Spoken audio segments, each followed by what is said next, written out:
RTI Live News. Ask for right.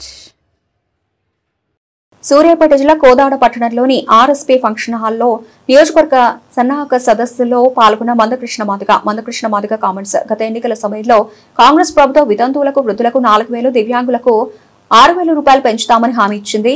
ప్రభుత్వం ఏర్పాటయ్యి 20 నెలల్లో అయినా ప్రభుత్వం పెన్షన్లు పెంచడం లేదు. ప్రతిపక్ష పార్టీలు పెంచమని ప్రభుత్వంపై ఒత్తిడి తీసుకురావడం లేదు అని అసంతృప్తి వ్యక్తం చేశారు. ఆంధ్రప్రదేశ్ ఇప్పటికే పెన్షన్ పెంపు జరుగుతున్నట్లుగా గుర్తు చేస్తూ తెలంగాణలో కూడా అదేవిధంగా అమలు చేయాలని డిమాండ్. అర్హులైన పేదలకు కొత్త పెన్షన్లు మంజూరు చేయాలి. సెప్టెంబర్ 9న హైదరాబాద్ లో జరిగే మహాకర్షణ కార్యక్రమాన్ని విజయవంతం చేయాలని కోరారు.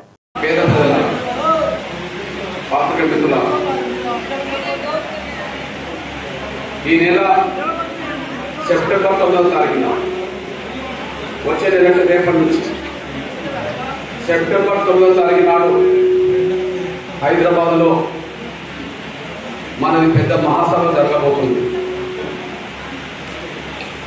వికలాంగులు, వృద్ధులు, వితంతులు, ఒంటరి మహిళలతో పాటు చేతి పరిధిలో పెన్షన్ తీసుకునే లేదా చేతి పరిధిలో పెన్షన్ కోసం కొత్త పెన్షన్ కోసం ఎదురు చూసే పేద వర్గాలందరితో ఒక మహాసభ జరిపి రాష్ట్ర ముఖ్యమంత్రి రేవంత్ రెడ్డి గారి దృష్టిలో మీరు పెన్షన్ ఇక ముందైనా పెంచుతారా లేదా, కొత్త పెన్షన్ మంజూరు చేస్తారా లేదా అనే విషయాన్ని ఆయనతో తేల్చుకోవడం కోసమే ఆ సభ సెప్టెంబర్ 9న జరగబోతుంది.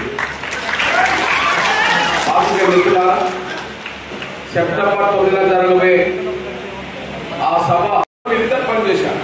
ఉమ్మడి ఆంధ్రప్రదేశ్లో చంద్రబాబు నాయుడు గారు ముఖ్యమంత్రి ఉన్న కాలంలో కేసీఆర్ గారు రవాణా శాఖ మంత్రిగా ఆయన పనిచేసినోడే, అంటే చంద్రబాబు నాయుడు దగ్గర శిష్యరికం చేసినోడే.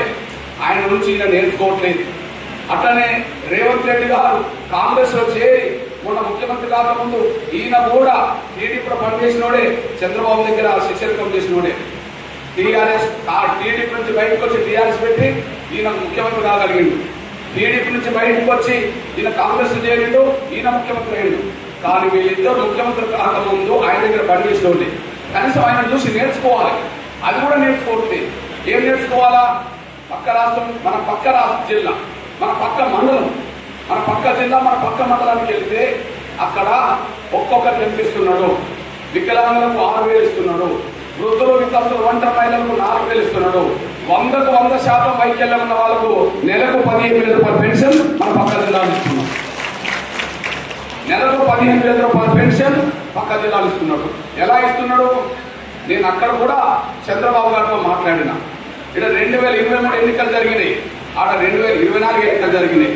ఇక్కడ జరిగిన తర్వాత 6 నెలలకు అక్కడ జరిగినాయి. బాబు, వికలాంగులకు 6,000 పెంచుతాం. పూర్తి స్థాయిలో వైకల్యానికి గురైన వారికి అంటే 100% వైకల్యం ఉన్న వారికి నెలకు 15,000 రూపాయలు పెన్షన్ ఇస్తామని చెప్పి ఆయన వాగ్దానం చేశారు. వీళ్ళలాగా మాట తప్పలే. ఈయన 20 నెలలు పెన్షన్ పెంచలే, కానీ ఆయన ఒక నెల రోజు కూడా పెన్షన్ పెంచకుండా ఆగలే. కానీ ఆయన పెద్ద మనసు ఏం చేసుకున్నాడంటే మీ అన్నగా ఒక విషయం గురించి చెప్తున్నా, చాలా పెద్ద మనసు చేసుకున్నాడు. ఏం మనసు చేసుకుని చెప్తున్నాను నేను. ఆయన అధికారంలోకి వచ్చింది ఎప్పుడు? జూన్ నెలలో. ఎన్నికలు ఎప్పుడు జరిగినాయి? మే నెలలో. నేను కలిసింది, ఆయన హామీ ఇచ్చింది ఎప్పుడు? ఏప్రిల్ నెలలో. కాబట్టి ఆయన ఏం పెద్ద మనసు చేసుకున్నాడంటే, నేను జూన్లో అధికారానికి వచ్చిందంటే నాకు మే నెలలో వాళ్ళు ఓట్లేయడం వల్లనే కదా. మేలో నాకు ఓట్లేయడానికి కారణం ఏప్రిల్లో నేను హామీ ఇవ్వడం వల్ల కదా. ఏప్రిల్లో నేను హామీ ఇవ్వడం వల్లనే మేలో నన్ను నమ్మి ఓట్లేశారు. వాళ్ళు ఓట్లేస్తేనే నేను గెలిచి అధికారంకి వచ్చాను. కాబట్టి అధికారం వచ్చిన జూన్ నుంచి నేను పెన్షన్ పెంచడం న్యాయం కాదు. నేను హామీ ఇచ్చిన ఏప్రిల్ నెల నుంచే పెన్షన్ చేస్తామని చెప్పి ఏప్రిల్ నుంచి పెన్షన్ పెంచుకుంటూ అమలు చేసేసాను. అంటే జూన్లో అధికారంకి వచ్చిన చంద్రబాబు నాయుడు గారు ఏప్రిల్ కలిపి, మే కలిపి, జూన్ కలిపి, జూన్ నెలలో 3 నెలల పెన్షన్ ఒకేసారి పెన్షన్ ఇచ్చాడు.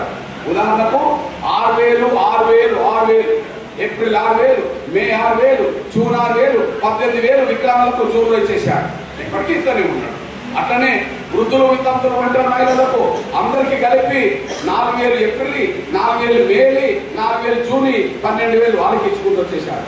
అట్లనే 15,000 100% వైకల్యం ఉన్న వాళ్ళకు 45,000 ఒకేసారి ఇచ్చుకుంటూ పోయాడు. ఆయనకి నాకు తెలియదంటే ఆయనేమో హామీ ఇచ్చిన రోజు నుంచి పెన్షన్ పెంచిస్తే రేవంత్ రెడ్డి ఏమో హామీ ఇచ్చిన నెల నుంచి కాకుండా అధికారం వచ్చిన 20 నెలలు కలిసిన పెన్షన్ పెంచలేదంటే మనల్ని మోసం చేసిన ఇది సాక్ష్యం అనేసి కూడా మీరు మర్చిపోతారు ఆయన అనుకుంటున్నాను. హామీ ఇచ్చిన రోజు